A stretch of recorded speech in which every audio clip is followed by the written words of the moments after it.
जय श्री कृष्णा दोस्तों। जन्माष्टमी के दिन अगर आपने यह उपाय कर लिया तो आपको माला माल होने से कोई नहीं रोक सकता। स्वयं भोलेनाथ भी नहीं। बस इस वीडियो में बताए गए उपाय को पालन करें और आपकी किस्मत ना चमक जाए तो मुझे बताना।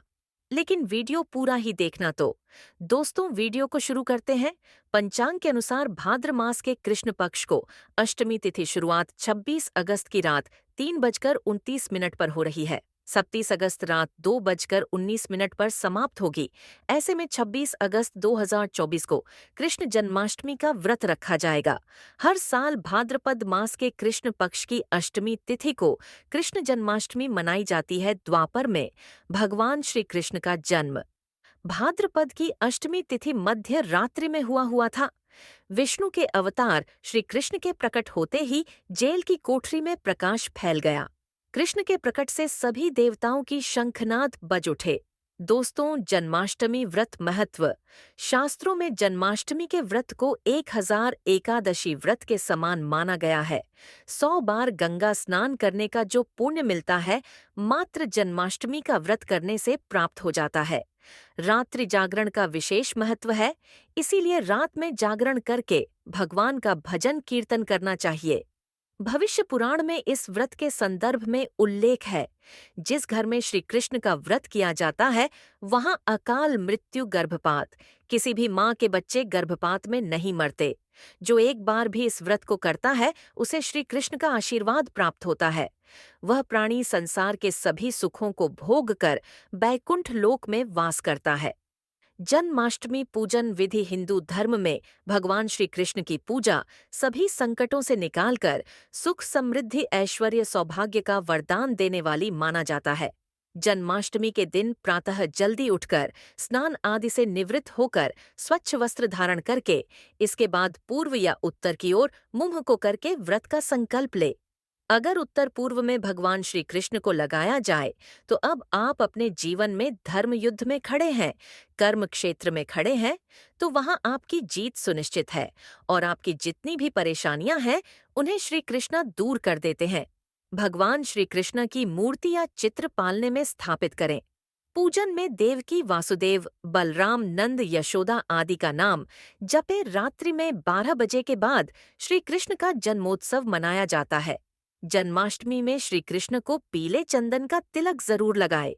साथ ही साथ उन्हें मोर का मुकुट और बांसुरी जरूर अर्पित करें।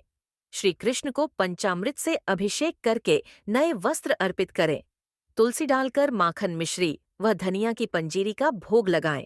तब आरती करके प्रसाद को वितरित करें। दोस्तों, कृष्ण जन्माष्टमी कब है पंचांग के अनुसार? इस साल भाद्रपद के मास कृष्ण पक्ष की अष्टमी तिथि शुरुआत 26 अगस्त की रात 3:29 पर हो रही है। 27 अगस्त रात 2:19 पर इसका समापन होगा। ऐसे में 26 अगस्त 2024 के दिन कृष्ण जन्माष्टमी का व्रत रखा जाएगा। कृष्ण जन्माष्टमी की पूजा मध्य रात्रि की जाती है। दोस्तों, अब चलिए सुनते हैं जन्माष्टमी की कथा। जन्माष्टमी की कथा सुनने से पितृदोष, राहु दोष, शनि दोष, मंगल दोष, काल सर्प दोष तुरंत ठीक हो जाते हैं। आइए सुनते हैं जन्माष्टमी की कथा। दोस्तों, पौराणिक कथाओं के अनुसार भाद्रपद माह की अष्टमी तिथि को भगवान कृष्ण ने माता देव की 8वीं संतान के रूप में जन्म लिया। कृष्ण जी का जन्म मथुरा में कंस के कारागार में हुआ था। माता देव की राजा कंस की बहन थी। कंस को सट्टा का लालच था। उसने अपने पिता राजा उग्रसेन की राजगद्दी छीनकर उन्हें जेल में बंद कर दिया था और स्वयं को मथुरा का राजा नियुक्त कर दिया था। राजा कंस अपनी बहन देवकी से बहुत प्रेम करते थे। उन्होंने अपनी बहन का विवाह वासुदेव से कराया था। लेकिन जब वह मां देवकी को विदा कर रहा था, तभी आकाशवाणी हुई कि देवकी का 8वां पुत्र कंस की मौत का कारण बनेगा। यह सुनकर कंस डर गया। उसने तुरंत अपनी बहन और उनके पति वासुदेव को कारागार में डाल दिया। उनके आसपास सैनिकों की कड़ी पहरेदारी लगा दी। कंस अपनी मौत के डर से देवकी और वासुदेव के 7 संतानों को मार चुका था। फिर 8वें संतान के रूप में भगवान श्री कृष्ण ने मध्य रात्रि में जन्म लिया। वासुदेव श्री कृष्ण गोकुल में बाबा नंद और यशोदा मैया के यहाँ छोड़ आए। इस समय यशोदा मैया के एक कन्या जन्मी थी। वासुदेव कन्या को लाकर फिर से कारागार में आ गए। कन्या के रोने की आवाज सुनकर कंस बंदी गृह आया।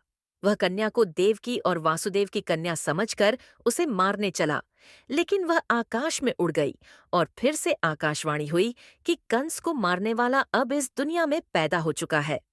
बाबा नंद और उनकी पत्नी मां यशोदा ने श्री कृष्ण का पालन पोषण किया।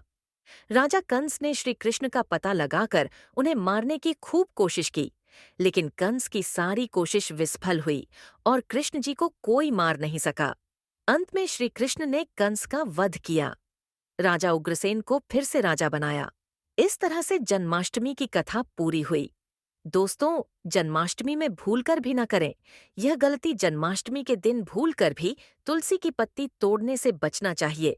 दरअसल शास्त्रों में कहा गया है कि कृष्ण भगवान तुलसी की जड़ में वास करते हैं, इसलिए आप जन्माष्टमी से एक दिन पहले तुलसी तोड़कर रख लें। बिना तुलसी के जन्माष्टमी का पर्व अधूरा है। भगवान श्री कृष्ण किसी भी ऐसी चीज को स्वीकार नहीं करते जिसमें तुलसी पत्र न पड़ा हो। ऐसा भोग पाप के समान होता है। जहरीला माना जाता है चावल खाना। यह बात तो सभी जानते हैं। एकादशी के दिन चावल नहीं खाना चाहिए, लेकिन बहुत ही कम लोग जानते हैं जन्माष्टमी के दिन भी चावल को वर्जित होता है, चाहे आप व्रत रखें या न रखें। लेकिन जन्माष्टमी के दिन चावल नहीं खाना चाहिए। तामसिक भोजन जन्माष्टमी के दिन भूलकर भी नहीं करना चाहिए। ऐसे में इस दिन मांस, मदिरा, प्याज और लहसुन नहीं खाना चाहिए। इस दिन गलती से भी लहसुन, प्याज का खाना कभी मत बनाना, क्योंकि राहु केतु के कारण ही प्याज की उत्पत्ति हुई है कि भगवान विष्णु और राहु केतु के बीच में भीषण शत्रुता होती है। भगवान श्री कृष्ण के लिए सभी भक्त एक समान होते हैं। ऐसे में किसी भी व्यक्ति का इस दिन अनादर करने से बचना चाहिए। एक बार एक भगवान कृष्ण के भक्त ने एक व्यक्ति का अपमान कर दिया था। उसी क्षण भगवान श्री कृष्ण ने भक्त को श्राप दिया था। इसीलिए किसी का अपमान नहीं करना, गाय को सताना गाय भगवान श्री कृष्ण को बहुत प्रिय है, क्योंकि कृष्ण अवतार में उनका पालन पोषण, उनका अवतार एक ग्वाले के घर में हुआ। ऐसे में जन्माष्टमी के दिन किसी भी गाय बछड़े को भूलकर भी परेशान नहीं करना। भगवान श्री कृष्णा गाय को सबसे प्रिय मानते हैं। गाय माता को सबसे ज्यादा प्यार करते हैं। इसीलिए गाय को इस दिन रोटी, फल वगैरह अवश्य खिलाएं। जन्माष्टमी के दिन पेड़ों को काटना भी अशुभ माना जाता है। श्री कृष्णा सब जगह बसते हैं। हो सके तो इस दिन ज्यादा से ज्यादा पेड़ लगाने चाहिए। इससे घर और परिवार में सुख और शांति बनी रहती है। भगवान श्री कृष्ण सदा पीपल के वृक्ष में रहते हैं। पीपल के वृक्ष में जन्माष्टमी के दिन जल अवश्य अर्पित करें, इसे जल्दी प्रसन्न होते हैं। दोस्तों, जन्माष्टमी के दिन ब्रह्मचर्य का पालन करना अनिवार्य है। इस दिन पूरे पवित्र मन तन से पूजा करनी चाहिए। कम से कम इस दिन पति पत्नी को मिलन नहीं करना चाहिए। जो लोग जन्माष्टमी के दिन व्रत रखते हैं, उन्हें रात को 12 बजे व्रत नहीं खोलना चाहिए। उससे पहले व्रत खोलने से व्रत का फल नहीं मिलता है और व्रत भी अधूरा माना जाता है। जन्माष्टमी पर करें इन मंत्र का जाप, भगवान कैसे की कृपा बरसेगी। माला माल हो जाएंगे, धनवान हो जाएंगे। आपके घर में राधा रानी की कृपा बरसेगी, माता लक्ष्मी की कृपा बरसेगी। दोस्तों, श्री कृष्ण मंत्र ओम क्लीम कृष्णाय नमः भगवान श्री कृष्ण के इस मंत्र का जाप करने से धन, धान्य, ऐश्वर्य की प्राप्ति होती है। ऐसे में जन्माष्टमी के विशेष अवसर पर इस मंत्र का जाप करने से साधक को शुभ फलों की प्राप्ति होती है। हरे कृष्णा कृष्णा कृष्णा हरे हरे, हरे हरे हरे राम राम हरे राम करने से भगवान श्री कृष्ण के कान खड़े हो जाते हैं। वह भक्त की पुकार अवश्य सुनते हैं। कम से कम इसका जब 21 बार अवश्य करें, बहुत ही शुभ माना जाता है। दोस्तों, जन्माष्टमी पर जो श्री कृष्ण को झूला झूलती है, उसे स्त्री को कभी भी बांझपन का सामना नहीं करना पड़ता। भगवान श्री कृष्ण की कृपा से ऐसी स्त्री को सुंदर पुत्र की प्राप्ति होती है। दोस्तों, जन्माष्टमी पर मोर का पंख अवश्य लाएं और मंदिर में स्थापित करें। भगवान श्री कृष्ण के बंसी जन्माष्टमी पर अवश्य लेकर आए।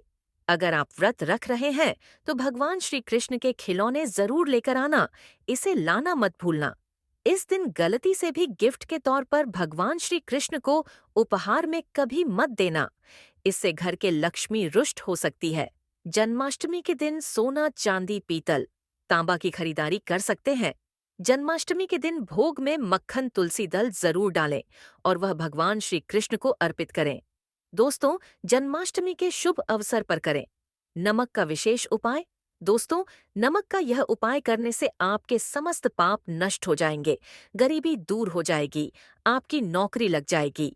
संतान प्राप्त है तो उसमें व्यापार चलाने के लिए यह उपाय जरूर करें। दोस्तों, हम भी नमक का यह उपाय जरूर करते हैं। अगर आपने यह उपाय कर लिया तो आपको करोड़पति बनने से कोई नहीं रोक सकता। भगवान श्री कृष्ण का विशेष आशीर्वाद मिलेगा। आइए जानते हैं नमक का विशेष उपाय। दोस्तों, उपाय है: एक नमक का पैकेट 50 ग्राम, सूखी लाल मिर्च 500 ग्राम, चावल 100 ग्राम, उड़द की दाल 250 ग्राम, आटा और 11 रुपए की दक्षिणा, एक पानी की बोतल और रुपए के काले तिल। बस इतनी सी सामग्री एक थैली में एकत्रित कर ले। दोस्तों, इस थैली को किसी गरीब महिला या बुजुर्ग को दान दे दे और पीछे मुड़ के न देखें। घर को वापस चले आए। दोस्तों, आप यकीन मानो, गुरु परंपरा से प्राप्त यह उपाय आपकी किस्मत चमका देगा। दिन दोगुनी, रात चौगुनी तरक्की होगी। दोस्तों, यह उपाय हम भी करते हैं। माँ पुस्तक और शास्त्रों में लिखा गया उपाय आज हम आपको बता रहे हैं। यह उपाय जन्माष्टमी के दिन जरूर करें। मैं यह उपाय हर जन्माष्टमी के दिन करता हूँ और आप भी यह मौका अपने हाथ से मत जाने देना। श्री कृष्ण को यह 7 भोग 56 भोग से भी अधिक प्रिय है। 56 भोग आप अपनी इच्छा अनुसार बना सकते हैं, लेकिन यह 7 भोग श्री कृष्ण को अत्यंत प्रिय है। जन्माष्टमी के दिन भक्त भगवान श्री कृष्ण को प्रसन्न करने के लिए 56 भोग समर्पित करते हैं। 56 तरह के पकवान बनाए जाते हैं और भगवान श्री कृष्ण को समर्पित किए जाते हैं। तो आप 56 भोग समर्पित करते हैं, तो इससे अच्छा तो कुछ है ही नहीं। 56 भोग हो सके तो आप जरूर समर्पित करें। लेकिन अगर आपके पास इतना समय और समर्थ नहीं है कि आप 56 भोग समर्पित करें, तो ऐसे में क्या करें जिससे हमारे कृष्ण भगवान प्रसन्न हो जाए? साथ देखिए, 56 भोग के समान ही 7 चीज है। जय श्री कृष्ण को अति प्रिय है, तो हम वह सा चीज भोग स्वरूप समर्पित करेंगे जो उन्हें अति प्रिय है, ताकि उन्हें 56 भोग जितना ही आनंद प्राप्त हो। अब हम जानेंगे वह कौन सी ऐसा चीज है। तो दोस्तों, 7 भोग हम जानेंगे। अगले वीडियो में 25 अगस्त सुबह 10:30 पर वीडियो अपलोड करेंगे, जिसे आप लोग देखकर 7 भोगों को पता जान सकेंगे। गोविंद भक्ति चैनल को सब्सक्राइब करके एक लाइक अवश्य करें।